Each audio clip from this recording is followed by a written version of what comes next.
So co-op games can sometimes struggle with stakes. Often when you lose a co-op board game, that failure is met with a bit of a sigh and a, oh well, soon followed by the wooden denizens of the domain you just failed to protect being returned to their cardboard cells. It's fine, don't worry, when you open the box they'll all be alive again. The slate has been washed clean and your failures forgotten.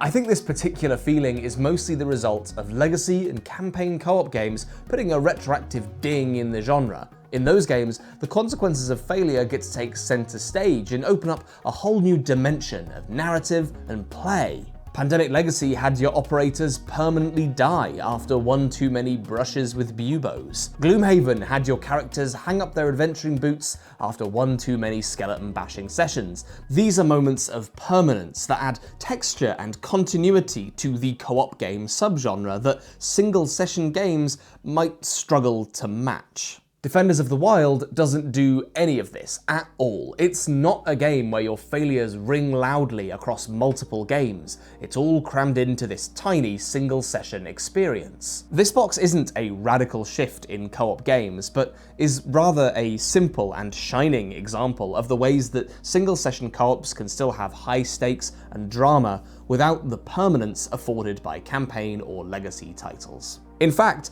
both losing and winning in Defenders of the Wild are a little bit more weighty and interesting than you might expect.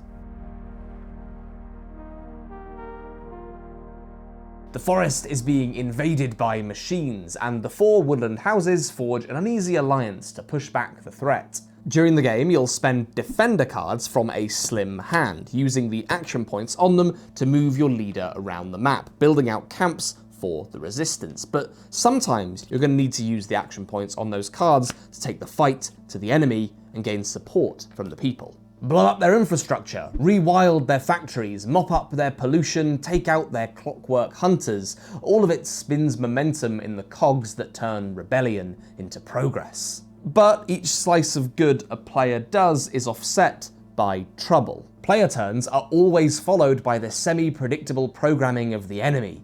Engines construct towering walls, new machinery marches off of the production line from great factories that belch pollution and creep across the landscape, the patchwork of woodland replaced with a vast slate of grey. It all happens so fast, 1 card per round is a pace that seems initially insurmountable, and losing here is really easy. Too many factories, too much pollution, or too many deaths within the resistance will have all your people elect to leave their homes, unable to withstand an onslaught from mightier powers. Winning, on the other hand, is very particular.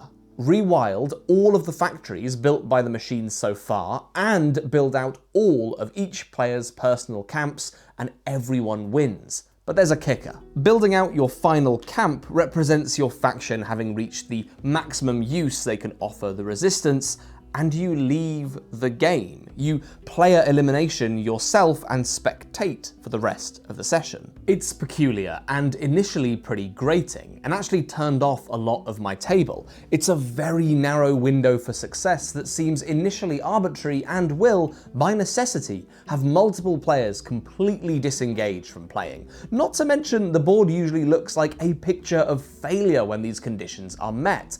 Toxic spills are everywhere, robots are running rampant, engines are merrily churning out walls. How is this winning?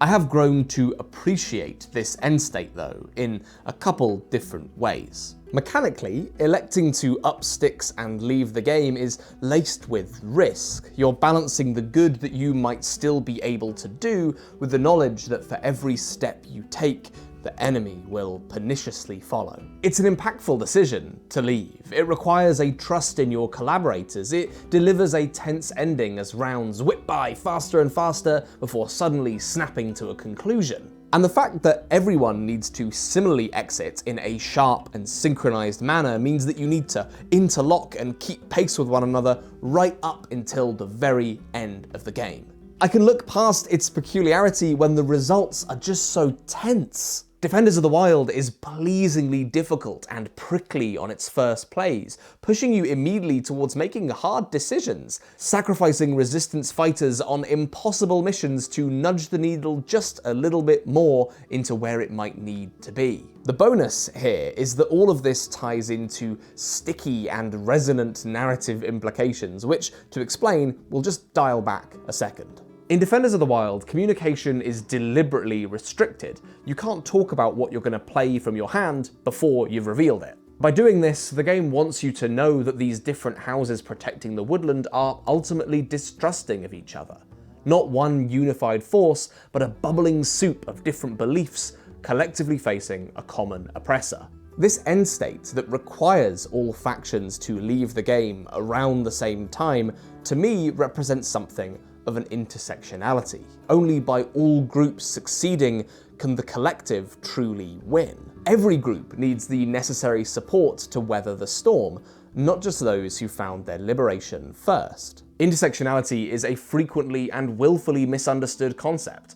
Conservative pundits will obnoxiously malign protest groups like Queers for Palestine by deliberately avoiding or obscuring the point.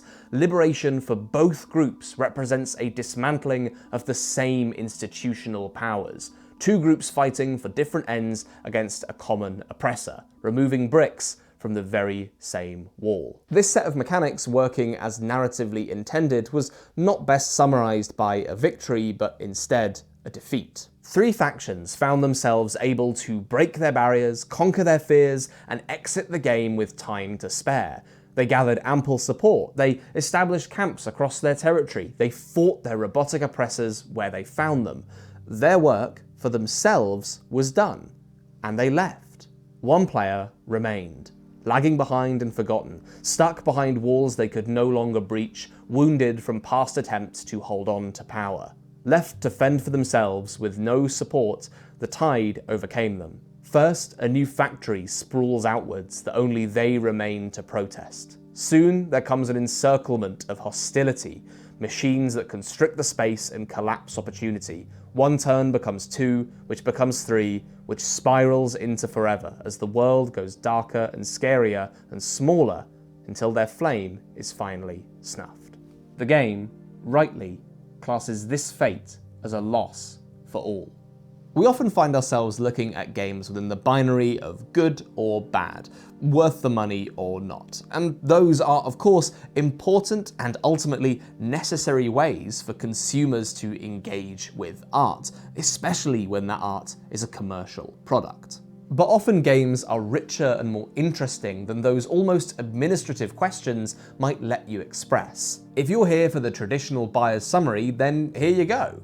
But this isn't intended to be a review, really, in that sense. Sometimes we might not be able to provide that in the face of a game that simply expresses one thing beautifully. The game is good, it's solid, it's enjoyable, it's evocative. By us spotlighting it positively on the channel, you can assume those qualities are true. But to assess it on those terms alone here wouldn't be the right approach when there's something just a little more sparkling going on.